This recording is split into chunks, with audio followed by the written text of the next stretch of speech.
আসসালামু আলাইকুম। Village life with সাধনা চ্যানেলে আপনাদেরকে স্বাগতম। আজকে আরও একটা নতুন ভিডিও আপনাদের সাথে শেয়ার করতে যাচ্ছি। আজকে নর্মাল রান্নাবান্না, গড়ে একটা লাউ ছিল, লাউটাকে ছোটো মাছ দিয়ে রান্না করব। আজকের ভিডিওটা কেউ মিস করবেন না, কারণ আজকে দেখতে পাবেন আমি কিভাবে কালবৈশাখী ঝড়ের মধ্যেও রান্নাটা করেছি। আসলে এখন তো দেখতে পাচ্ছেন ওয়েদার ভালো, কিন্তু আরেকটি পর দেখতে পাবেন প্রকৃতির একেবারে কি তাণ্ডব শুরু হয়। তো ওই মুহূর্তে আসলে রান্নাবান্না করার মতন অবস্থায় ছিলাম না, তারপরেও কিন্তু আমি রান্নাটা ফেলে চলে যাইনি। ভাবছি যে রান্না করতে লেগেছি, প্রলয় হোক তুফান হোক যেটাই হোক রান্নাটা করে যাব। তো ফাইনালি এভাবেই করে নিয়েছি। দেখতে থাকুন ভিডিওটা, খুব ছোট্ট একটা ভিডিও, ইনশাল্লাহ ভিডিওটা আপনাদের কাছে ভালো লাগবে। তো রিকোয়েস্ট করবো স্কিপ না করে ভিডিওতে একটা লাইক দিয়ে শেষ পর্যন্ত দেখতে থাকুন।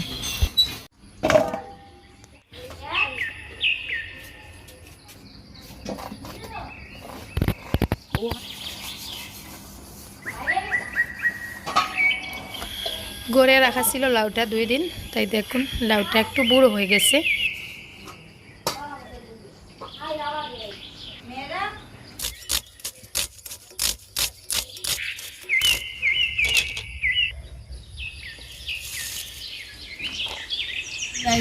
রহিম,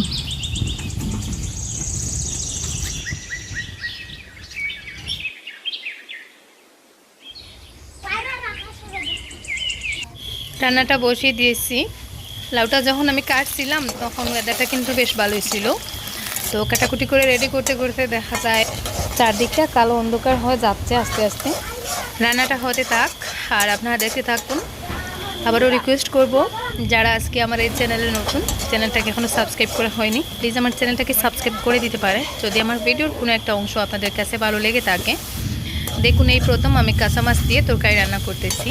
আমাদের ঘরে কাঁচা মাছ তেমন একটা খাওয়া হয় না, তো আজকে ভাবলাম যেহেতু মাছগুলো ছোটো ছোটো, তো এভাবে কাঁচা অবস্থায় প্রথমে মশলায় দিয়ে একটু কষিয়ে তারপরে লাউটা দিব।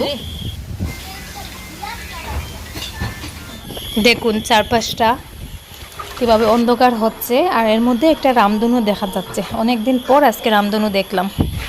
আস্তে আস্তে দেখুন হালকা হালকা বৃষ্টিও শুরু হয়ে গেছে।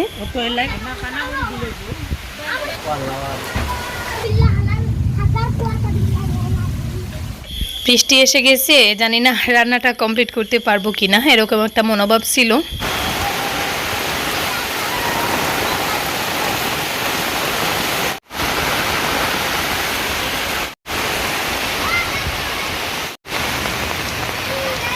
বৃষ্টির সাথে খুব বেশি পরিমাণে বাতাস ছিল, তাই দেখুন আমার রান্নাঘরটাও ভিজে গেছে। তো নিচের দিকটা ফ্লোর থাকায় তেমন একটা অসুবিধা হচ্ছে না।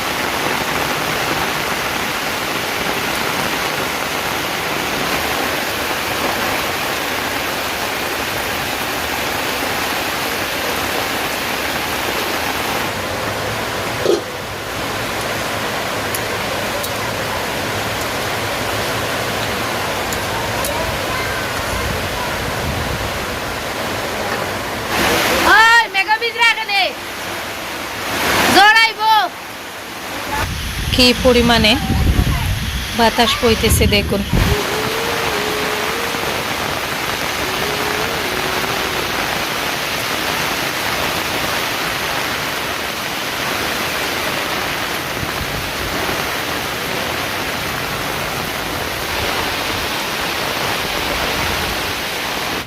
পুরো একটা কালবৈশাখীর ঝড় বয়ে গেল।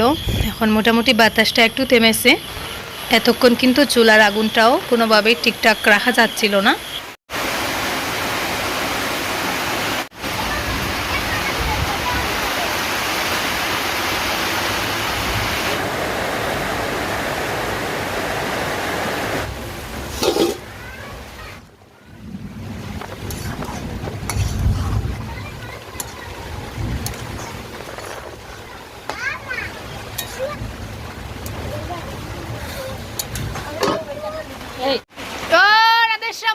কই যাইতাই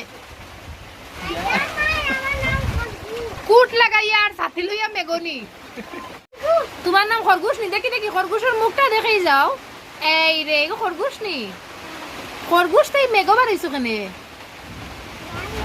কুট লাগাইছো আর এবার আবার ছাতা হ্যাঁ